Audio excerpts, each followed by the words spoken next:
Jesus is comparing his teachings to a solid foundation. He is saying that living according to his words gives us stability and strength to face the storms of life.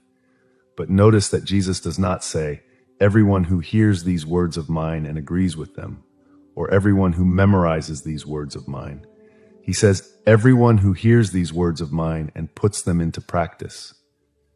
The emphasis is on action, on the practical application of these teachings in our lives. Jesus continues with the contrast. But everyone who hears these words of mine and does not put them into practice is like a foolish man who built his house on sand. The rain came down, the streams rose, and the winds blew and beat against that house, and it fell with a great crash. Matthew 7:26-27. The message is clear.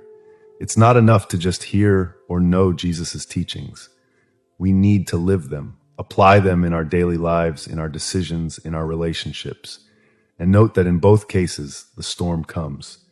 Jesus does not promise a life without difficulties for those who follow his teachings. The difference is in the ability to remain firm in the midst of the storms.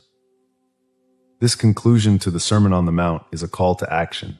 It's Jesus saying, don't just be hearers, be doers. Live these truths, let them shape who you are and how you live. And so we end our journey through the Sermon on the Mount. We began with the Beatitudes, which overturned our notions of happiness and success. We explored teachings on forgiveness, love for enemies, prayer, judgment, anxiety, and more. But the question remains, what will we do with all this? How will we allow these words to transform our lives?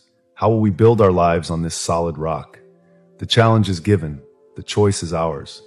Let us not only listen, but also practice. Not only know, but also live. For that is where the truly transformative power of the Sermon on the Mount lies. Now let's take a step back and look at the big picture. The Sermon on the Mount is not just a set of rules or moral principles. It's an invitation to a completely new way of life. Jesus is calling us to a revolution of the heart. Think about the contrast between what Jesus teaches and the values of the world around us. The world says, eye for eye, tooth for tooth. Jesus says, turn the other cheek. The world says, love your friends and hate your enemies. Jesus says, love your enemies. The world says, accumulate wealth. Jesus says, store up treasures in heaven. It's as if Jesus is telling us there is a different way to live, a way that may seem foolish to the world, but is actually the path to true life, true freedom, true peace. But make no mistake, living this way is not easy. It's a daily challenge. It's swimming against the current. It's choosing love when it would be easier to choose hate. It's choosing forgiveness when it would be easier to seek revenge.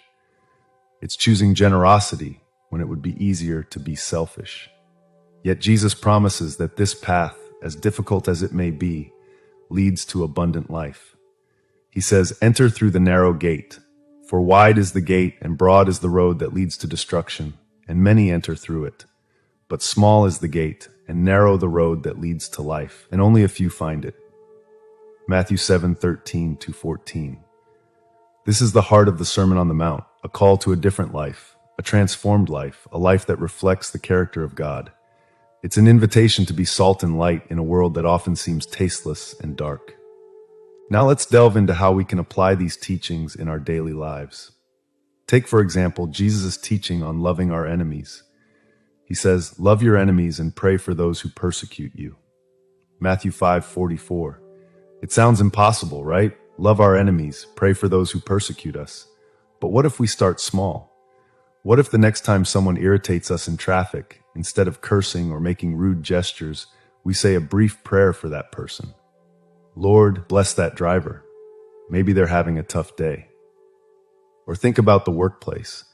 Maybe there's a colleague who always seems to be trying to sabotage you. What if, instead of retaliating, you decide to do something kind for that person? Maybe offer help on a project or simply greet them with a sincere smile. Jesus is not asking us to approve of wrong behavior. He is calling us to respond to evil with good, to break the cycle of hatred and retaliation.